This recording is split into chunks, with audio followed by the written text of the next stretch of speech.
suldaanka guud ee Somaliland Suldaan Maxamed Suldaan Cabdilqaadir ayaa taageero muujiyay shirka beelaha Garxajis ee la filayo 23 bishan inuu ka dhaco buurta gacan libaax. Suldaan Maxamed Cabdilqaadir ayaa hore u sheegay inaanu shirkaasi isaga iyo beeshiisu taageersanayn. gudoomiyaha guddida qabanqaabada shirka Garxajis Chief Caaqil Rashiid Jaambir iyo Suldaan Maxamed Cabdilqaadir oo si wada jira maanta magaalada Hargeysa shir jaraa'id ugu wada qabtay ayaa si wada jira u sheegay xilliga uu shirkani qabsoomayo isla markaana sheegay inaanay jirin haatan cid iskhilaafsani. suldaanka guud waxa uu sheegay shirkii oo hore ugu baaqay in dib loo dhigay. maanta waxa halkan kulan kooban aanu isugu nimay anigoo ah gudoomiyaha guddiga qabanqaabada shirweynaha beelaha Garxajis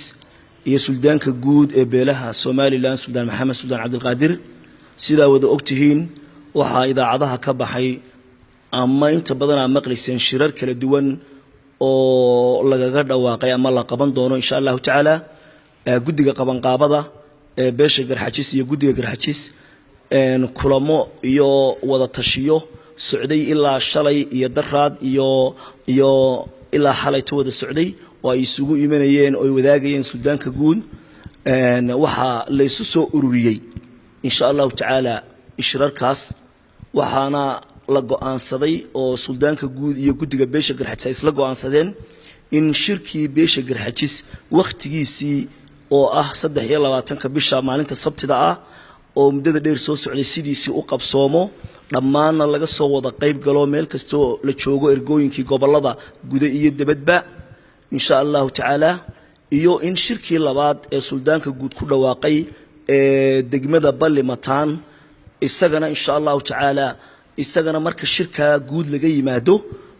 si mug leh oo miisaan leh insha Allah taala shirka u gaarka beesha Daawud Ismaaciil shirka Garxajis ka bacdi isagana la qaban doono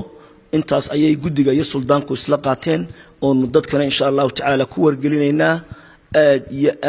aad baananu idinku adkaynaynaa ugu buurinaa meel kasta oo joogtaan in shirkaasi mug leh oo miisaan leh waqtiga loo ilaaliyo oo looga soo qayb galo insha Allah taala dadku iska xamaasad badan laakiin inuu qabsoomo shirkaas oo taariikh horreeyay ee muddada la soo waday maadaama gudoomiye guddida qabanqaabadu aanu is ag fadhino taa waan ku raacsanay ta Ballimataan shirkaa marka laga yimaado in lagu dareero kii Ballimataanna uu ku xigo sidaasaanu taladii ku dhamaysanay dadweynahana war hadallada raqiiska dacaayada iska daaya beesha ninkii wuxuu qabanaysa waa aragsan laakiin ma waxba u qabanayn oo meelahaanu digdigle dee looma baana dhibaatadu waxay ka taagan tahay nin digdigle ma garab inuu kugu dhufto mase wax talo uu hayu qaban karo dee inuu garabka ku jiro waa laga yaabaa laakiin waxa talo oo meel u yaala ma jirto waa inta xumaanta ka shaqeynaysa kuwaana waxaan leeyahay nin walba sadkiisa ilaahay meel buu dhigay iyo qowlkiisa Rashiid in badan buu soo shaqeeyay beesha hawleeda ka soo qayb qaatay aniguna waan ku waafaqsanahay waana ogolahay shaqadiisa inuu wato ragga yiraahda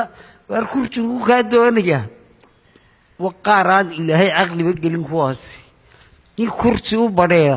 maanta kursi mid ka wanaagsan buu taagay oo Garxajis oo dhan iyo Somaliland oo dhan